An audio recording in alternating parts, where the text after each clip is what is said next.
C'est par les rituels omanes des ancêtres pour la prospérité du site que le lancement, sinon les départs des Midwater Arch, couplés des 60 millions d'heures de travail sans accident du projet stratégique Congo-Genel, a connu un grand succès ce matin au nouveau site d'Enikongo Yassika, qui a été d'ailleurs l'épicentre de l'activité de cette structure industrielle sous-marine ayant le but de soutenir les risers flexibles et les câbles à composite départ du Scarabine en présence des autorités civiles, militaires et administratives de la ville de Pointe-Noire, car je cite, cette réussite porte l'empreinte de Pointe-Noire et de ses habitants. Écoutez, c'est une de voir que les locales congolais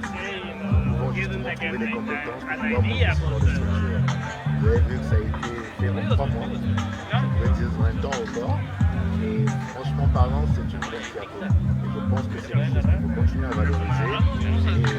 Et nous savons très bien quelle est justement la place que le président entend mettre justement pour les compétences locales, et notamment les jeunes. On a vu que dans cette équipe, effectivement, il y a eu pas mal de jeunes qui ont intervenu. Il y a pas mal de Congolais. Et cela, franchement, nous en sommes très fiers. Vraiment très fiers. Que la société Unis Congo est venue justement mettre devant nos propres compétences pour pouvoir montrer ce genre de structure qui ne sont pas négligeables. Ce travail titanesque de cette œuvre ouvragée des Midwater, chacune en poids de 300 et 281 tonnes, avec une longueur d'environ 35 mètres, la largeur de 15 mètres et une hauteur de 25 mètres, est la concrétisation d'un travail de qualité des experts d'Enikongo et ses partenaires qui ont favorisé les compétences locales avec la fabrication de ces voûtes fixes immergées dans une durée incroyable de 3 mois, tout en respectant les œuvres d'art et le délai prévu par le cahier des charges de ces 10 travaux. Comme le dit Enikongo, je cite, quand on s'engage, on le fait. En ce jour mémorable du 6 septembre 2025, c'est un grand honneur pour moi de prendre la parole devant vous afin de célébrer une réussite collective d'exception, l'achèvement de la construction de 2 voûtes fixes immergées, encore appelées Midwater Arch.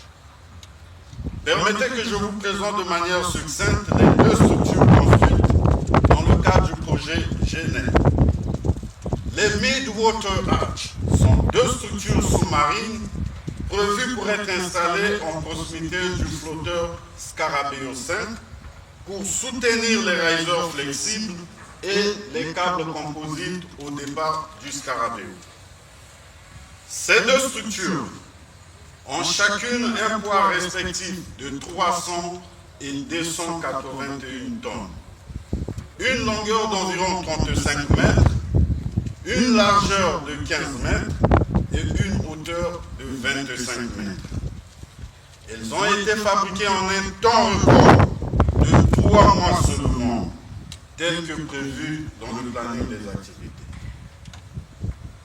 Celles-ci serviront donc à porter 7 risers flexibles et 2 câbles composites d'interconnexion entre le Scarabeo 5 et les nouvelles plateformes WHP4 Riser, WHP5 et la FLNG Mouya.